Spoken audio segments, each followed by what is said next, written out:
Benjamin, hello. Let's look at what's going on. Okay, so I think you got a good start. I think there's a couple of things that we really need to pay attention to that are just going to help enormously.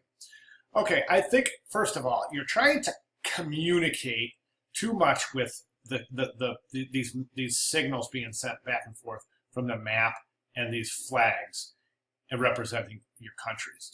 Okay, the colors themselves are too similar, so they're difficult to find on the map. Okay, so for instance, that orange and that orange are just too close.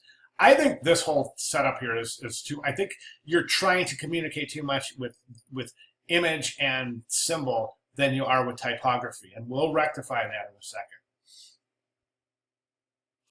I think that if we take a look at the spread itself, the center line of the spread would be somewhere right here, which means, okay, whoops, sorry. So, well, actually, let me if I can see Command R that guy right there, and that should work. Oh, there we are. Command R. Let's bring our rulers up. So you got a 15 and a half. So your center line would be about there.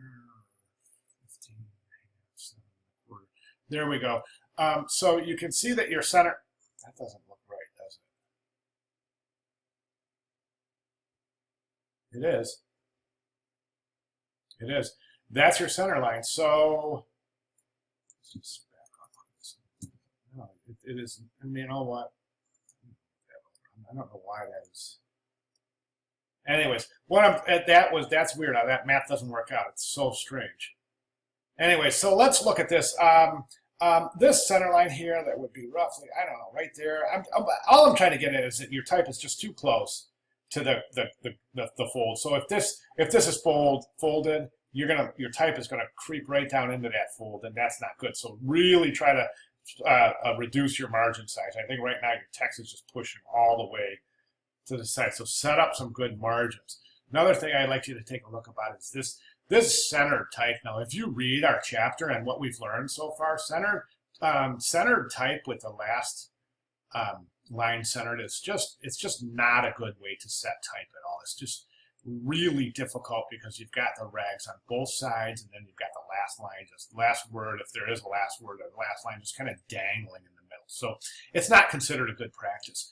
Another thing that you'll notice if you read through this week's reading, chapter 4, which is wonderful, is that you have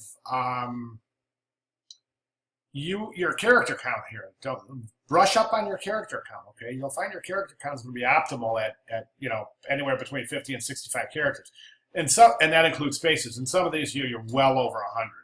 So basically, what you're doing is you're asking your viewer to go from here, this line here, all the way over here, and then to do it again after they've read this long line of text with no rest. Asking them to do it again. That's just too much. Remedy there is turn this into a 2-column or a 3-column type. Okay? I'd like you to try to start mixing serif and sans serif, especially in your headline composition. I think that if we try to use image a little bit more, I think it's really going to help. I think you have a lot of potential to use image in this as your background as opposed to this. This almost looks like an informational piece, okay? Right here, let's lose these flags, and I want you to do something. I want you to align your countries, okay? And then see over here where this type starts. Align the second and third line of type with the first line of type. Align it there so the France sits off on its own. Okay, and that is the best way for people to be able to see, your viewer to be able to really see which country you're talking about. Set them off on their own. This way it'll create hierarchy, and the proximity is telling the viewer before they even look, they're saying, hey, the stuff on this side of the margin is different in some way. And it is, it's the country. So that's really important. Otherwise, you just don't have any hierarchy. Again, the character count is too long. You're probably too close to the side of your page. Folios look good, although you typically, well, no, I'm going to leave those. Those look great. I wanted to mention your use of placeholder text, Greeking, lorem ipsum. Don't use it. It never looks right. It's just so the letters just don't ever. They just don't look right together. They never did. I can tell it from a mile away.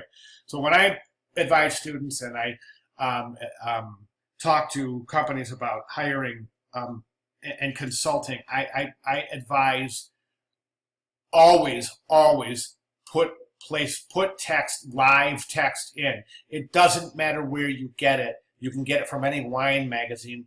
You're going to credit your source, so it doesn't matter.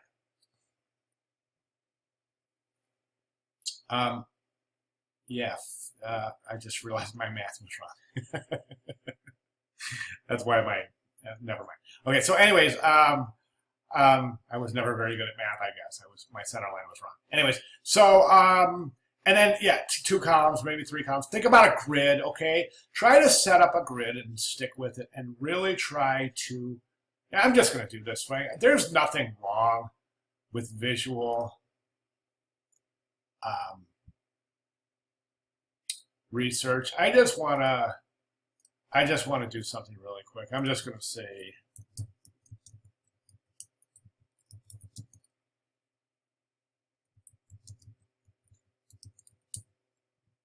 page spread design.